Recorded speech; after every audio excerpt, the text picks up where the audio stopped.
The ambush in the Teutoburg Forest remains one of the darkest chapters in Roman military history. The unexpected defeat of 3 Roman legions by the Germanic tribes was a devastating blow to the empire's pride and power. But the real story is what came after. How did Rome react to this crushing setback, and what actions did they take to recover their honor? It all began with a somber and unsettling sight. The few surviving Roman soldiers slowly emerged from the forest, their faces grim, their morale shattered. These men, once the proud legions of the mighty Roman Empire, were now defeated. Their armor and shield were battered, their ranks decimated. News of the ambush spread quickly, but it would take 2 long weeks before the full scale of the disaster reached Rome. As if the defeat wasn't enough, the victorious Germanic tribes sent a severed head to Rome as a grisly message of triumph. The shock waves of this macabre gesture were felt throughout the empire. In the streets of Rome, panic began to set in. People feared the Germanic tribes might launch a full-scale invasion, while others feared a rise of rebellious mobs in the cities. The fear was palpable, and the feeling that the empire was teetering on the brink of collapse swept through the city. Just a few years before, Rome had narrowly survived a Yen revolt, a rebellion that saw nearly 1 million people at the gates of the city. Now, the news from Teutoburg added another layer of dread. Rome felt fragile, on the edge of chaos. Even Emperor Augustus, known for his stoic demeanor, was visibly shaken. Historians recount that Augustus was so deeply affected by the defeat that he neglected his appearance for months. He refused to cut his hair or shave his beard, and would often strike his head against doors, cursing the gods for their cruelty. Despite his emotional turmoil, Augustus knew that Rome could not afford to wallow in defeat. He acted swiftly to regroup the empire. The Roman emperor wasted no time in tightening security in the capital, expanding the authority of provincial governors, and mobilizing the legions to bolster defenses. Rome now would not stand idly by. The empire's first priority was to brace for more potential threats, fortifying the capital and securing its borders. This defensive strategy would help restore confidence in Rome and ensure its survival. Meanwhile, Arminius, the leader of the Germanic tribes, was busy plotting his next move. While his victory at Teutoburg was significant, he knew the war was far from over. Arminius and his forces sought to dismantle the remaining Roman presence in Germania, attacking outposts, settlements, and fortresses. The Germanic tribes even managed to lay siege to the last Roman stronghold in the region.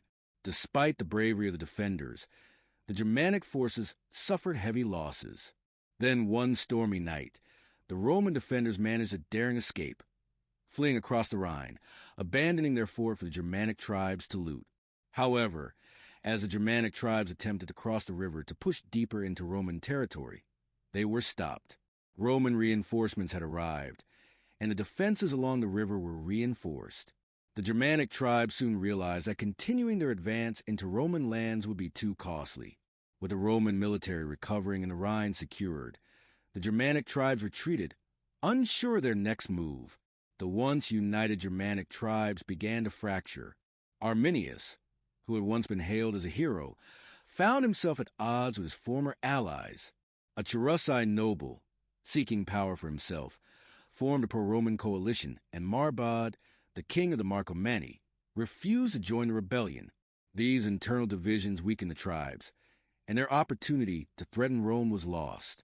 The aftermath of the Teutoburg Forest ambush highlights the resilience of Rome in the face of disaster. Though the empire had been rocked to its core, it quickly adapted, reinforced its defenses, and reasserted its authority.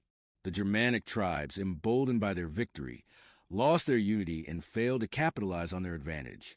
For all its vulnerabilities, Rome was far from defeated. The Teutoburg Forest catastrophe became a historical milestone, but it was not the end of the Roman Empire. Instead, it marked a turning point, a lesson in Rome's ability to recover and continue to fight. In the wake of the Teutoburg Forest ambush, Rome's survival hinged not just on military might, but on its unyielding spirit. The defeat could have marked the beginning of the end for the empire, but what followed was a remarkable demonstration of resilience. Augustus, though shaken by the loss, proved that leadership is defined not by a moment of triumph, but by how one responds to adversity. His swift action to reorganize, fortify, and mobilize the empire reflected a deep understanding of Rome's vulnerabilities and its strengths. Rome was not just a physical empire, but a symbol of enduring power. The Germanic tribes, on the other hand, found themselves unable to capitalize on their victory. Arminius, despite his tactical brilliance, could not unify the disparate tribes that had once stood as a cohesive force. The fractures within their ranks, exacerbated by personal rivalries and ambitions, slowly undermined their momentum. What could have been a game-changing moment instead became a fleeting victory. The inability to maintain their unity and follow through with a large-scale invasion left them in a precarious position. Meanwhile, Rome, though bruised, adapted and learned from its failures. The empire's ability to recover from one of its most humiliating defeats is a testament to its resilience and organizational strength. By reinforcing borders, strengthening leadership, and securing strategic positions, Rome not only survived, but also sent a clear message that its dominance would not be easily shaken. The Teutoburg Forest disaster did not mark the fall of Rome, but rather reinforced the empire's determination to overcome adversity. The Teutoburg Forest battle is a pivotal moment in Roman history, testing Rome's resilience and ability to rise from defeat. It reminds us that even the mightiest powers are not immune to failure, but how they respond defines their future. Undeterred, Rome faced new challenges with determination and adaptability. The story of Teutoburg highlights that setbacks, though devastating, can lead to transformation.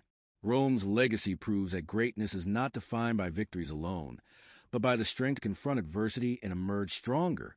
The empire's ability to rise again shaped its enduring influence in history.